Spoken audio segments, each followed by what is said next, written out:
एलेक्सेंड्रो। ईवा उसे देखते काम गई। उसकी नीली आंखों में 2 साल पहले का सारा मंजर लहराया। मगर वो 2 साल पहले और आज के दिन में एक ही फर्क था। तब ईवा अकेली मासूम लड़की थी, मगर आज वो 2 बच्चों की माँ थी। उसको एलेक्सेंड्रो का सामना करना था। ईवा अपना बाजू उससे छुड़वाती वापस जाने के लिए मुड़ गई। एलेक्जेंड्रो ने अपनी गिरफ्त ढीली कर ली, क्योंकि आज वो भी अच्छे से जानता था कि ईवा का उस पर कोई हक नहीं रहा था, और यही बात एलेक्जेंड्रो को खा रही थी। ईवा दूसरी दूसरी टेबल पर बैठे लोगों को सर्व करने लगी, और एलेक्जेंड्रो वहाँ से निकलता बाहर चला गया। उसको इस वक्त खुली हवा में सांस लेने की बहुत ज़रूरत थी। जबकि शार्लेट टेबल पर से अपना पर्स उठाए पैर पटकती ईवा की तरफ आई, और ईवा को सर से पैर तक देखा, जो इस वक्त एक मामूली से वेट्रेस के यूनिफॉर्म में भी काफ़ी खूबसूरत लग रही थी। शार्लेट ईवा को नफरत भरी नज़रों से देखती बोली, औकात याद रखना अपनी। वैसे भी आजकल तो मेरे भाई को हर शख्स से हमदर्दी का बुखार चढ़ा हुआ है। और ईवा बस उसे देख ही सकी। ईवा को समझ नहीं आती थी उसकी नफरत की वजह। मगर उन दोनों को यहाँ देखकर ईवा वाकई में डर गई थी। तभी जल्दी से स्टेफन के ऑफिस की तरफ गई। स्टेफन इस फार्म का मालिक था, और वो ईवा की बहुत इज्जत भी करता था। ईवा उसके फार्म का दरवाज़ा खटकाए बगैर उसकी ऑफिस का दरवाज़ा खटकाए बगैर अंदर आ गई, और स्टेफन की तरफ देखती बोली, मुझे आपसे बहुत ज़रूरी बात करनी है।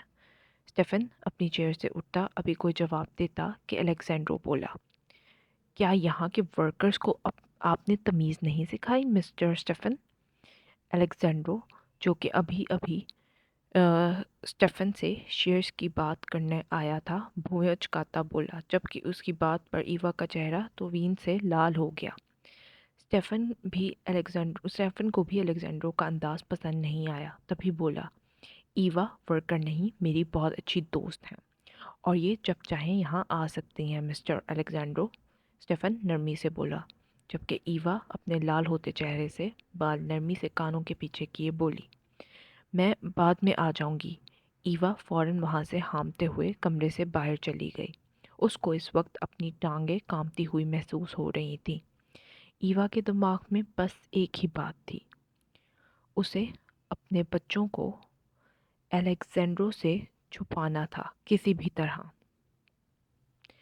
एलेक्जेंड्रो को स्टीफन की आंखों में ईवा के लिए जज्बात साफ दिखाई दे रहे थे, और ये बात उसको हरगिज़ हजम नहीं हो रही थी। एलेक्जेंड्रो स्टीफन की तरफ देखता बोला, मेरा सेक्रेटरी सारी फाइल्स देख लेगा, और अब चंद दिन मैं यही रहूँगा। और चूँकि अब मैं यहाँ का 80% मालिक हूँ, मैं वर्कर्स की इतनी बेतकल्लफ़ी पसंद नहीं करूँगा, बर्दाश्त नहीं करूँगा।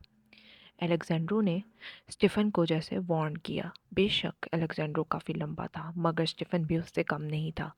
वो भी तकरीबन एलेक्जेंड्रो के कद तक आता था, मगर चूंकि एलेक्जेंड्रो चौड़ा था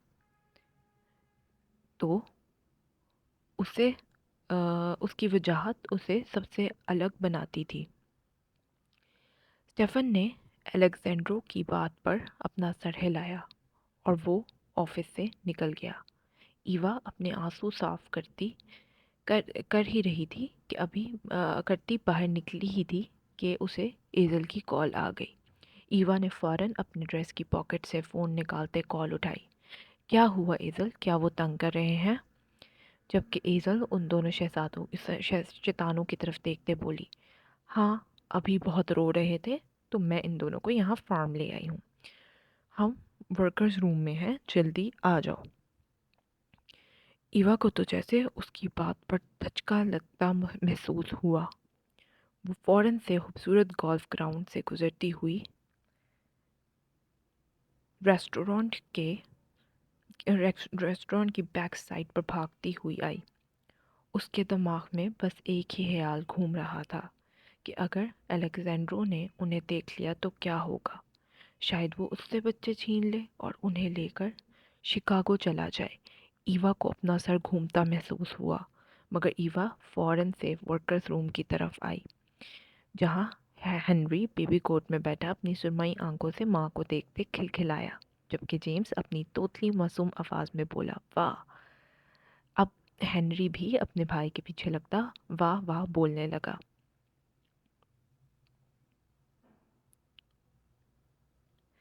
ओह, शुक्र है तुम आ गए हो। इन शैतानों ने मेरा कीमा बना दिया था। मेरी 2 मिनट आंख क्या लगी, इन्होंने तो मेरे बाल नोच दिए। एजल ईवा को आते देख नॉन स्टॉप बोलने लगी, मगर ईवा के भुखलाए हुए चेहरे को देखती बोली, क्या हुआ ईवा, सब ठीक तो है ना? ईवा बिना कुछ बोले बच्चों की कोट उठाए बोली, अभी कुछ मत बोलो, बस ये बताओ क्या तुम कार लाई हो? हाँ मगर ईवा हुआ क्या है, मुझे फिक्र हो रही है तुम्हारी। ईजल ने उसकी आंसू से भरे चेहरे को देखते कहा, और फिर बिना कुछ बोले वो ईवा के पीछे जेम्स को पकड़े वहाँ से निकल गई। अब दूसरा मंजर शुरू होता है।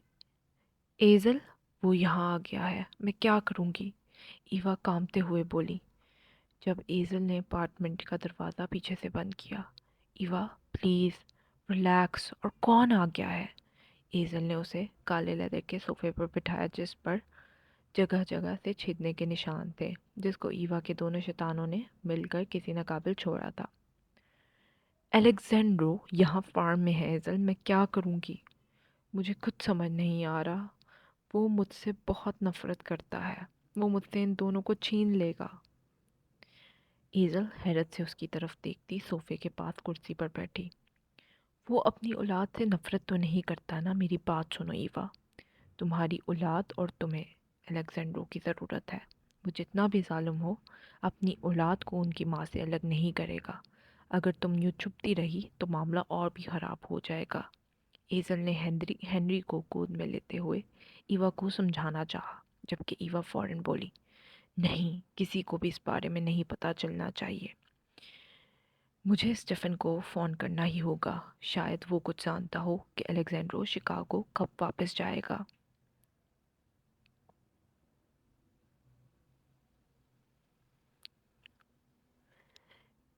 ठीक है, जैसी तुम्हारी मर्ज़ी, मगर मैं हर कदम में तुम्हारे साथ हूँ ईवा। कभी भी खुद को अकेला मत समझना, मेरे लिए तुम बहुत ख़ास हो। ईवा ने उसकी बात पर मुस्कुराते हुए गीली आंखों से देखते अपना फ़ोन उठाया और बोली, जानती हूँ। अब ईवा ने टेबल पर से अपना फ़ोन उठाया। ईवा ने उसकी बात पर मुस्कुराते हुए गीली आंखों से देखते हुए अपना सर हिलाया और बोली, जानती हूँ। अब ईवा ने टेबल से अपना फ़ोन उठाया और स्टीफन को कॉल की। हेलो ईवा, क्या तुम ठीक हो? मैं अलेक्जेंड्रो के रवैये पर बहुत शर्मिंदा हूँ, उसे ऐसा नहीं बोलना चाहिए था। स्टीफन बिना रुके शुरू हो गया, क्योंकि सब ही जानते थे कि अलेक्जेंड्रो ने किस तरह उसको छोड़ दिया था और किस तरह ईवा की बदनामी फैली हुई थी पूरे शहर में। मैं ठीक हूँ स्टीफन, क्या तुम प्लीज़ बता सकते हो कि वो कब जाएगा? स्टीफन उसकी बात पर एक लम्हा खामोश हो गया, फिर बोला, ईवा, फार्म को पैसों की ज़रूरत है, इसलिए हमारे फार्म के 80% शेयर अलेक्जेंड्रो ने खरीद लिए हैं। मगर मैं इतना ज़रूर जानता हूँ कि वो यहाँ सिर्फ 1 महीने के लिए है। ईवा ने उसकी बात पर एक गहरी सांस ली और बोली, ठीक है स्टीफन, मैं बस ओवर रिएक्ट कर रही हूँ शायद, और कल से मैं ओवर टाइम करके आज के दिन का काम कर लूँगी। जबकि स्टीफन को उसकी बात बुरी लगी और बोला, प्लीज़ ईवा, मैंने तुम्हें दोस्त माना है, और जब तुम्हें ठीक लगे तब तुम आ जाना। तुम्हारा बहुत बहुत शुक्रिया स्टीफन, मैं कल टाइम से आ जाऊँगी, बाय। एजल ने ईवा से बहुत कहा, मगर ईवा ने उसे घर भेज दिया। वो नहीं चाहती थी कि एजल को उसकी वजह से कोई परेशानी हो। ईवा ने जेम्स और हेनरी को देखा, उन्हें शावर देने के लिए वॉशरूम में चली गई। उन्हें शावर देकर फीड करवाकर ईवा ने उन्हें छोटे से बेबी कोट में सुला दिया, जो उसने सेकंड हैंड स्टोर से ख़रीदा था। ईवा अपने बेटों को सोए हुए चेहरों को देखती कुछ सोचने लगी, और उसे वहाँ कब बैठे बैठे आंख लग गई, उसे खुद भी ना पता चला, और एक मुश्किल दिन अपने इख्तिताम को पहुंचा। उम्मीद करती हूँ आपको आज का एपिसोड पसंद है। Please like, share and subscribe.